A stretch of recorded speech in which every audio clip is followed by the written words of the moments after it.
ಸಿದ್ದರಾಮಯ್ಯ ಉತ್ತರಾಧಿಕಾರಿ ಹೇಳಿಕೆಯ ಹಲ್ಚಲ್ಗೆ ಸಂಬಂಧಪಟ್ಟಂತೆ ತಮ್ಮ ಹೇಳಿಕೆಯನ್ನ ಯತೀಂದ್ರ ಸಿದ್ದರಾಮಯ್ಯ ಸಮರ್ಥಿಸಿಕೊಂಡಿದ್ದಾರೆ. ಬೆಳಗಾವಿಯಲ್ಲಿ ಹೇಳಿದ ಹೇಳಿಕೆಯಲ್ಲಿ ಯಾವುದೇ ತಪ್ಪಿಲ್ಲ, ನಾನು ಏನ್ ಹೇಳಬೇಕೋ ಅದನ್ನ ಹೇಳಿದ್ದಾಗಿದೆ, ಅನಗತ್ಯವಾಗಿ ಮತ್ತೆ ಅದನ್ನ ಮಾತಾಡಿ ವಿವಾದ ಸೃಷ್ಟಿಸಲ್ಲ ಅಂತ ಡಾ ಯತೀಂದ್ರ ಸಿದ್ದರಾಮಯ್ಯ ಹೇಳಿಕೆ ಕೊಟ್ಟಿದ್ದಾರೆ. ಅಂದ್ರೆ ಯತೀಂದ್ರ ಸಿದ್ದರಾಮಯ್ಯನವರು ಬಾಯ್ತಪ್ಪಿ ಹೇಳಿದ ಮಾತಲ್ಲ ಅದು. It was a well thought sentence. ನಾನು ಏನು ಹೇಳಬೇಕೋ ಅದನ್ನ ಹೇಳಿದ್ದಾಗಿದೆ, ಅನಗತ್ಯವಾಗಿ ಮತ್ತೆ ಅದನ್ನ ಮಾತಾಡಿ ವಿವಾದ ಸೃಷ್ಟಿಸಲ್ಲ ಅಂತ ಮೈಸೂರಲ್ಲಿ ಡಾ ಯತೀಂದ್ರ ಸಿದ್ದರಾಮಯ್ಯ ಹೇಳಿಕೆ ಕೊಟ್ಟಿದ್ದಾರೆ.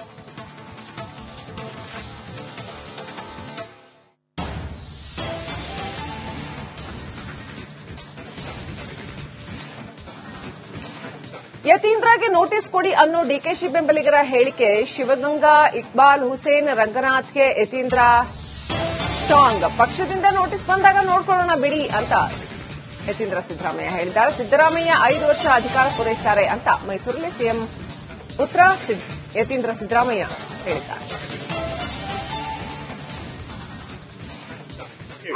ನಾನಿದ್ರ ಬಗ್ಗೆ ಇನ್ನೇನು ಹೇಳಕ್ ಇಷ್ಟಪಡೋದಿಲ್ಲ. ಏನ್ ಹೇಳ್ಬೇಕು ಹೇಳಾಗಿದೆ, ಏನ್ ಸ್ಪಷ್ಟನೆ ಕೊಡ್ಬೇಕು ಕೊಟ್ಟಾಗಿದೆ. ಅನಗತ್ಯವಾಗಿ ಮತ್ತೆ ಇದನ್ನ ಡ್ರ್ಯಾಗ್ ಆನ್ ಮಾಡಿ ಕಾಂಟ್ರವರ್ಸಿ ಕ್ರಿಯೇಟ್ ಮಾಡಕ್ ಇಷ್ಟ ಇಲ್ಲ. ಸೊ ಈ ವಿಚಾರವಾಗಿ ಮತ್ತೆ ನಾನು ಏನು ಮಾತಾಡೋದು ಒಟ್ಟಿರ್ಲಿ, ಯಾರು ಏನೇ ಮಾಡ್ಲಿ, ನಾನೇನು ಮತ್ತೆ ಇದ್ರ ಬಗ್ಗೆ ಮೀಡಿಯಾದಲ್ಲಿ ಮಾತಾಡೋಕೆ ಇಷ್ಟಪಡೋದಿಲ್ಲ. ನಾನು ಹೇಳಿದ್ನಲ್ಲ, ಮೀಡಿಯಾ ಮುಂದೆ ಮತ್ತೇನು ಈ ವಿಷಯವಾಗಿ ಮಾತನಾಡೋದಿಲ್ಲ. ನಾನು ಎಲ್ಲಿ ಮಾತಾಡ್ಬೇಕು ಅಲ್ಲಿ ಮಾತಾಡ್ತೀನಿ. ಪಕ್ಷದ ನಾ ಈಗಾಗಲೇ ಸ್ಪಷ್ಟನೆ ಕೊಡ್ತೀನಿ, ಎಚ್ಚರಿಕೆ ಕೊಡೋದು. ಈಗಾಗಲೇ ಬೆಳಗಾಂನಲ್ಲೇ ಆ ಒಂದು ಹೇಳಿಕೆ ವಿವಾದ ಪಡ್ಕೊಂಡಾಗ್ಲೇ ನಾನು ಅಲ್ಲೇ ಸ್ಪಷ್ಟನೆ ಕೊಡ್ತೀನಿ. ಮತ್ತೆ ಮತ್ತೆ ಅದ್ರ ಬಗ್ಗೆ ಹೇಳಿ ಅಗತ್ಯ ಇಲ್ಲ, ಬೇರೆ ಏನಾದ್ರು ಕೇಳಿ. ಸರಿ, ನಾ ಹೇಳಿದ್ನಲ್ಲ, ನಮ್ಮ ಪಕ್ಷದ ವಿಚಾರ ಪಕ್ಷದಲ್ಲಿ ಮಾತಾಡ್ಕೊಳ್ತೀನಿ. ನೀವು ಬೇರೆ ಏನಾದ್ರು ವಿಚಾರ ಇದ್ರೆ ಕೇಳಿ, ಈ ವಿಚಾರದ ಮತ್ತೆ ಮಾತಾಡ್ತೀನಿ. ನೋಟಿಸ್ ಬಂದಂಗೆ ನೋಡ ಬಿಡಿ. ನಮ್ಮ ಪಕ್ಷದ ವಿಚಾರ ನಮ್ಮ ಪಕ್ಷದಲ್ಲೇ ಮಾತನಾಡ್ತೀನಿ. ಆಂತರಿಕ ವಿಚಾರ ಮೀಡಿಯಾ ಮುಂದೆ ಮಾತಾಡೋದಿಲ್ಲ. ಬೇರೆ ಏನಾದ್ರು ವಿಚಾರ ಇದ್ರೆ ಹೇಳಿ. ನಾನು ಹೇಳಿದೊಳಗೆ ಯಾವ್ದು ತಪ್ಪು? ನಾನು ಅದಕ್ಕಾಗಲೇ ಸ್ಪಷ್ಟನೆ ಕೊಟ್ಟಿದ್ದೀನಿ. ನಾನು ಹೇಳಿಕೆ ಏನ್ ಕೊಟ್ಟಿದ್ದೀನಿ ಅದ್ರೊಳಗೆ ಯಾವುದೇ ತಪ್ಪಿರಲಿಲ್ಲ ಅಷ್ಟೇ. ಅಫ್ಕೋರ್ಸ್ ಎಷ್ಟೊಂದು ನಾಯಕರು ನಮ್ಮ ಪಕ್ಷದಲ್ಲಿ ಆ ತರದ ಅಹಿಂದ ವರ್ಗದವ್ರನ್ನ ಅಥವಾ ಸಾಮಾಜಿಕ ಬದ್ಧತೆ ಇರೋ ಲೀಡರ್ ಬೇಕಾದಷ್ಟು ಜನ ಇದ್ದಾರೆ. ಸೊ ಅವರೆಲ್ಲ ಲೀಡ್ ಮಾಡೋಕೆ ಅರ್ಹತೆ ಇದೆ.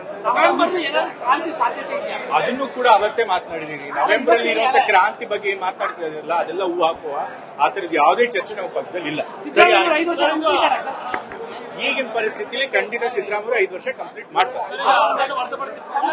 ಇನ್ನಷ್ಟು ಅಪ್ಡೇಟ್ ಪಡ್ಕೊಳ್ಳೋಣ. ನಮ್ಮ ಪ್ರತಿನಿಧಿ ವಿನೋದ್ ಸಂಪರ್ಕದಲ್ಲಿದ್ದಾರೆ. ವಿನೋದ್, ಯತೀಂದ್ರ ಸಿದ್ದರಾಮಯ್ಯ ಬಹಳ ಖಡಕ್ ಆಗಿ ತಾನು ಹೇಳಿದ್ದನ್ನ ಸಮರ್ಥಿಸಿಕೊಂಡಿದ್ದಾರೆ. ಅಂದ್ರೆ ಅದು ಬಾಯ್ ತಪ್ಪಿ ಬಂದಿದ್ದು ಅಥವಾ ಹೇಳಬಾರ್ದಾಗಿತ್ತು ಆ ತರ ಏನು ಅಂದಿಲ್ಲ. ಅವರು ಕ್ಲಿಯರ್ ಆಗಿ ಹೇಳಿದ್ದಾರೆ, ನಾನು ಏನ್ ಹೇಳಬೇಕಾಗಿತ್ತು ಅದನ್ನ ಹೇಳಿದ್ದೀನಿ ಅಂತ ಹೇಳಿದ್ದಾರೆ. ಸೊ ರಾಜ್ಯ ಕಾಂಗ್ರೆಸ್ನಲ್ಲಿ ಈಗ ಬಣ ಬಡಿದಾಟ ತಾರಕಕ್ಕೇರಿರೋದು. ಕ್ಲಿಯರ್ ಡಿವೈಡ್ ಕಾಣ್ತಾ ಇದೆಯಾ? ವೆರಿ ಕ್ಲಿಯರ್ ಡಿವೈಡ್ ಕಾಣ್ತಾ ಇದೆಯಾ? ಏನೆಲ್ಲ ನಡೀತಾ ಇದೆ ವಿನೋದ್? ಈಗಾಗಲೇ ಬೆಳಗಾವಿಯಲ್ಲಿ ಸಿಎಂ ಪುತ್ರ ಡಾ ಯತೀಂದ್ರ ಸಿದ್ದರಾಮಯ್ಯ ಅವರು ಕೊಟ್ಟಂತಹ ಒಂದು ಹೇಳಿಕೆ ನಿಜಕ್ಕೂ ಕೂಡ ಕಾಂಗ್ರೆಸ್ನಲ್ಲಿ ಸಾಕಷ್ಟು ಆಂತರಿಕ ವಲಯದಲ್ಲಿ ಸಾಕಷ್ಟು ಕಚ್ಚಾಟಕ್ಕೆ ಒಂದು ಕಾರಣ ಆಗಿತ್ತು.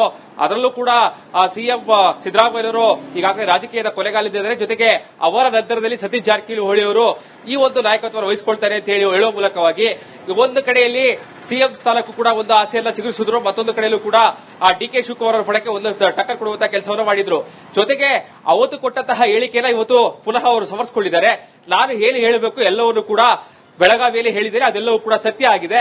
ಜೊತೆಗೆ ಇದೆಲ್ಲ ಯಾವ ರೀತಿಯಾಗಿ ವಿಮರ್ಶೆ ಮಾಡಿದ್ರು ಕೂಡ ಅದಕ್ಕೆ ನಾನು ಎಲ್ಲಾ ರೀತಿಯಲ್ಲೂ ಸಮರ್ಥನೆ ಕೊಡುವುದು ಕೂಡ ಸಿದ್ಧನಿದ್ದೇನೆ.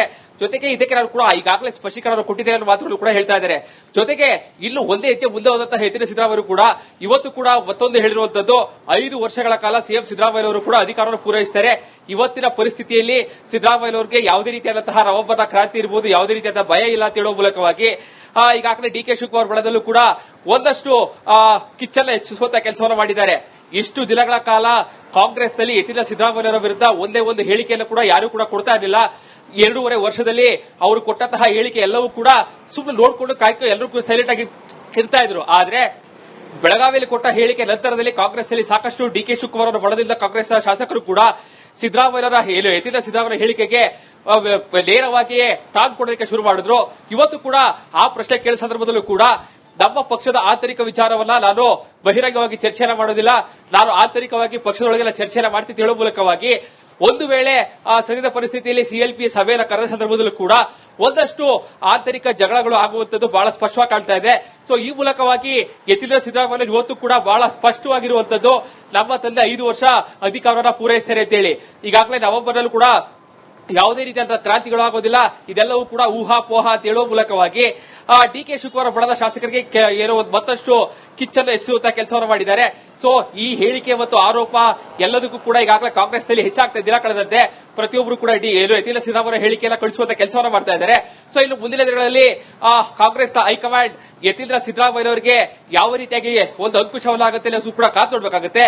ಇನ್ನು ಒಂದು ವೇಳೆ ಹೈಕಮಾಂಡ್ ನೋಟಿಸ್ ಕೊಟ್ಟಿದ್ದೇ ಆದಲ್ಲಿ ಅದಕ್ಕೆ ಉತ್ತರವನ್ನು ಕೊಡುತ್ತೇನೆ ಅನ್ನೋದು ಹೇಳುವ ಮೂಲಕವಾಗಿ ಎಲ್ಲದಕ್ಕೂ ಕೂಡ ನಾನು ಮಾನಸಿಕವಾಗಿ ಸಿದ್ದನಾಗಿದ್ದೇನೆ ಅನ್ನುವಂತಹ ಒಂದಷ್ಟು ನೇರವಾಗಿ ಹೇಳುವ ಮೂಲಕವಾಗಿ ಕಾಂಗ್ರೆಸ್ನ ಹೈಕಮಾಂಡ್ಗೆ ಇರಬಹುದು, ಡಿಕೆ ಶಿವಕುಮಾರ್ ಬಣದ ಶಾಸಕರಿಗೆ ಯಾರೇ ಏನೇ ಹೇಳಿಕೆಯನ್ನು ಕೊಟ್ಟರು ಕೂಡ ಆ ಹೇಳಿಕೆಗಳಿಗೆ ನಾನು ಉತ್ತರವನ್ನು ಕೊಡುತ್ತೇನೆ ಅಂತ ಹೇಳುವ ಮೂಲಕವಾಗಿ ಯತೀಂದ್ರ ಸಿದ್ದರಾಮಯ್ಯ ಒಂದಷ್ಟು ಸಾಕಷ್ಟು ಒಂದು ಕ್ಲಾರಿಟಿ ಆಗಿದ್ದಾರೆ. ಯಾವುದೇ ಕಾರಣಕ್ಕೂ ಕೂಡ ಈ 5 ವರ್ಷದ ಅವಧಿ ನಮ್ಮ ತಂದೆ ಪೂರೈಸಿರುವಂತಹ ಕ್ಲಾರಿಟಿಯಾಗಿ ಅವರು ಈ ರೀತಿಯಾದ ಹೇಳಿಕೆ ಕೊಡ್ತಾ ಇದ್ದಾರೆ. ಸೊ ಇದು ಸಿದ್ದರಾಮಯ್ಯನವರು ಹೇಳಿಸ್ತಾ ಇರುವಂತಹ ಹೇಳಿಕೆನ ಅಥವಾ ಯತೀಂದ್ರ ಅವರಿಗೆ ಒಂದಷ್ಟು ರಾಜಕೀಯದಲ್ಲೂ ಕೂಡ ಈಗಾಗಲೇ ಅವರು ಹೆಜ್ಜೆಯನ್ನು ಹಾಕ್ತಾ ಇದ್ದಾರೆ, ಪ್ರತಿಯೊಂದನ್ನು ಕೂಡ ಬಹಳ ಸೂಕ್ಷ್ಮವಾಗಿ ಗಮನಿಸ್ತಾ ಇದ್ದಾರೆ. ಸೊ ಹೀಗಾಗಿ ಯತೀಂದ್ರ ಸಿದ್ದರಾಮಯ್ಯ ಕೊಡುವಂತಹ ಪ್ರತಿಯೊಂದು ಹೇಳಿಕೆಗಳು ಕೂಡ ಸಾಕಷ್ಟು ಸೂಕ್ಷ್ಮವಾಗಿರುತ್ತೆ, ಎಲ್ಲವೂ ಕೂಡ ಗೊತ್ತಿದ್ದೇ ಅವರು ಪ್ರತಿಯೊಂದು ಹೆಜ್ಜೆಯಲ್ಲೂ ಕೂಡ ಪ್ರತಿಯೊಂದು ಮೂವ್ಮೆಂಟ್ ಅನ್ನು ಮಾಡ್ತಾ ಇದ್ದಾರೆ. ಸೊ ಹೀಗಾಗಿ 5 ವರ್ಷ ಸಿದ್ದರಾಮಯ್ಯ ಅಧಿಕಾರದಲ್ಲಿ ಇರ್ತಾರೆ, ನವೆಂಬರ್ ಯಾವುದೇ ರೀತಿಯಾದಂತಹ ಕ್ರಾಂತಿ ಆಗೋದಿಲ್ಲ ಅಂತ ಹೇಳ್ತಾ ಇದ್ದಾರೆ. ಸೊ ಇದೆಲ್ಲ ಹೇಳಿಕೆಗಳಿಗೆ ಹೈಕಮಾಂಡ್ ಈಗ ಸ್ಪಷ್ಟವಾದಂತಹ ಉತ್ತರವನ್ನು ಕೊಡಬೇಕಾಗುತ್ತೆ. ಇದೆಲ್ಲದಕ್ಕೂ ಕೂಡ ಬ್ರೇಕ್ ಹಾಕಬೇಕಾಗಿರುವಂತದ್ದು ಹೈಕಮಾಂಡ್. ಸೊ ಹೀಗಾಗಿ ಸದ್ಯ ಹೈಕಮಾಂಡ್ ಕೂಡ ಬಿಹಾರ ಎಲೆಕ್ಷನ್ ಅಲ್ಲಿ ಬ್ಯುಸಿ ಆಗಿರ್ತಾರೆ. ಸೊ ಹೀಗಾಗಿ ಇದೆಲ್ಲದಕ್ಕೂ ಯಾವ ರೀತಿಯಾಗಿ ಬ್ರೇಕ್ ಆಗ್ತಿರೋದು ಕೂಡ ಮುಂದಿನ ದಿನಗಳಲ್ಲಿ ತನಕರು ಕೂಡ ಕಾದು ನೋಡಬೇಕಾಗುತ್ತೆ. Srilakshmi, right, thank you Vinod ಡೀಟೇಲ್ಸ್ಗಾಗಿ. ಸೊ ಈ ಹೇಳಿಕೆ ಮತ್ತು ಆರೋಪ ಎಲ್ಲದಕ್ಕೂ ಕೂಡ ಈಗಾಗಲೇ ಕಾಂಗ್ರೆಸ್ನಲ್ಲಿ ಹೆಚ್ಚಾಗ್ತಾ ದಿನ ಕಳೆದಂತೆ ಪ್ರತಿಯೊಬ್ಬರು ಕೂಡ ಯತೀಂದ್ರ ಸಿದ್ದರಾಮಯ್ಯ ಹೇಳಿಕೆಯನ್ನು ಕಳಿಸುವಂತ ಕೆಲಸವನ್ನು ಮಾಡ್ತಾ ಇದ್ದಾರೆ. ಸೊ ಇನ್ನು ಮುಂದಿನ ದಿನಗಳಲ್ಲಿ ಕಾಂಗ್ರೆಸ್ನ ಹೈಕಮಾಂಡ್ ಯತೀಂದ್ರ ಸಿದ್ದರಾಮಯ್ಯ ಅವರಿಗೆ ಯಾವ ರೀತಿಯಾಗಿ ಒಂದು ಅಂಕುಶವನ್ನಾಗುತ್ತೆ ಅನ್ನೋದು ಕೂಡ ಕಾದು ನೋಡಬೇಕಾಗುತ್ತೆ. ಇನ್ನು ಒಂದು ವೇಳೆ ಹೈಕಮಾಂಡ್ ನೋಟಿಸ್ ಕೊಟ್ಟಿದ್ದೇ ಆದಲ್ಲಿ ಅದಕ್ಕೆ ಉತ್ತರವನ್ನು ಕೊಡುತ್ತೇನೆ ಅನ್ನೋದು ಹೇಳುವ ಮೂಲಕವಾಗಿ ಎಲ್ಲದಕ್ಕೂ ಕೂಡ ನಾನು ಮಾನಸಿಕವಾಗಿ ಸಿದ್ದನಾಗಿದ್ದೇನೆ ಅನ್ನುವಂತಹ ಒಂದಷ್ಟು ನೇರವಾಗಿ ಹೇಳುವ ಮೂಲಕವಾಗಿ ಕಾಂಗ್ರೆಸ್ನ ಹೈಕಮಾಂಡ್ಗೆ ಇರಬಹುದು, ಡಿಕೆ ಶಿವಕುಮಾರ್ ಬಣದ ಶಾಸಕರಿಗೆ ಯಾರೇ ಏನೇ ಹೇಳಿಕೆಯನ್ನು ಕೊಟ್ಟರು ಕೂಡ ಆ ಹೇಳಿಕೆಗಳಿಗೆ ನಾನು ಉತ್ತರವನ್ನು ಕೊಡುತ್ತೇನೆ ಅಂತ ಹೇಳುವ ಮೂಲಕವಾಗಿ ಯತೀಂದ್ರ ಸಿದ್ದರಾಮಯ್ಯ ಒಂದಷ್ಟು ಸಾಕಷ್ಟು ಒಂದು ಕ್ಲಾರಿಟಿ ಆಗಿದ್ದಾರೆ. ಯಾವುದೇ ಕಾರಣಕ್ಕೂ ಕೂಡ ಈ 5 ವರ್ಷದ ಅವಧಿ ನಮ್ಮ ತಂದೆ ಪೂರೈಸಿರುವಂತಹ ಕ್ಲಾರಿಟಿಯಾಗಿ ಅವರು ಈ ರೀತಿಯಾದ ಹೇಳಿಕೆ ಕೊಡ್ತಾ ಇದ್ದಾರೆ. ಸೊ ಇದು ಸಿದ್ದರಾಮಯ್ಯನವರು ಹೇಳಿಸ್ತಾ ಇರುವಂತಹ ಹೇಳಿಕೆನ ಅಥವಾ ಯತೀಂದ್ರ ಅವರಿಗೆ ಒಂದಷ್ಟು ರಾಜಕೀಯದಲ್ಲೂ ಕೂಡ ಈಗಾಗಲೇ ಅವರು ಹೆಜ್ಜೆಯನ್ನು ಹಾಕ್ತಾ ಇದ್ದಾರೆ, ಪ್ರತಿಯೊಂದನ್ನು ಕೂಡ ಬಹಳ ಸೂಕ್ಷ್ಮವಾಗಿ ಗಮನಿಸ್ತಾ ಇದ್ದಾರೆ. ಸೊ ಹೀಗಾಗಿ ಯತೀಂದ್ರ ಸಿದ್ದರಾಮಯ್ಯ ಕೊಡುವಂತಹ ಪ್ರತಿಯೊಂದು ಹೇಳಿಕೆಗಳು ಕೂಡ ಸಾಕಷ್ಟು ಸೂಕ್ಷ್ಮವಾಗಿರುತ್ತೆ, ಎಲ್ಲವೂ ಕೂಡ ಗೊತ್ತಿದ್ದೇ ಅವರು ಪ್ರತಿಯೊಂದು ಹೆಜ್ಜೆಯಲ್ಲೂ ಕೂಡ ಪ್ರತಿಯೊಂದು ಮೂವ್ಮೆಂಟ್ ಅನ್ನು ಮಾಡ್ತಾ ಇದ್ದಾರೆ. ಸೊ ಹೀಗಾಗಿ 5 ವರ್ಷ ಸಿದ್ದರಾಮಯ್ಯ ಅಧಿಕಾರದಲ್ಲಿ ಇರ್ತಾರೆ, ನವೆಂಬರ್ ಯಾವುದೇ ರೀತಿಯಾದಂತಹ ಕ್ರಾಂತಿ ಆಗೋದಿಲ್ಲ ಅಂತ ಹೇಳ್ತಾ ಇದ್ದಾರೆ. ಸೊ ಇದೆಲ್ಲ ಹೇಳಿಕೆಗಳಿಗೆ ಹೈಕಮಾಂಡ್ ಈಗ ಸ್ಪಷ್ಟವಾದಂತಹ ಉತ್ತರವನ್ನು ಕೊಡಬೇಕಾಗುತ್ತೆ. ಇದೆಲ್ಲದಕ್ಕೂ ಕೂಡ ಬ್ರೇಕ್ ಹಾಕಬೇಕಾಗಿರುವಂತದ್ದು ಹೈಕಮಾಂಡ್. ಸೊ ಹೀಗಾಗಿ ಸದ್ಯ ಹೈಕಮಾಂಡ್ ಕೂಡ ಬಿಹಾರ ಎಲೆಕ್ಷನ್ ಅಲ್ಲಿ ಬ್ಯುಸಿ ಆಗಿರ್ತಾರೆ.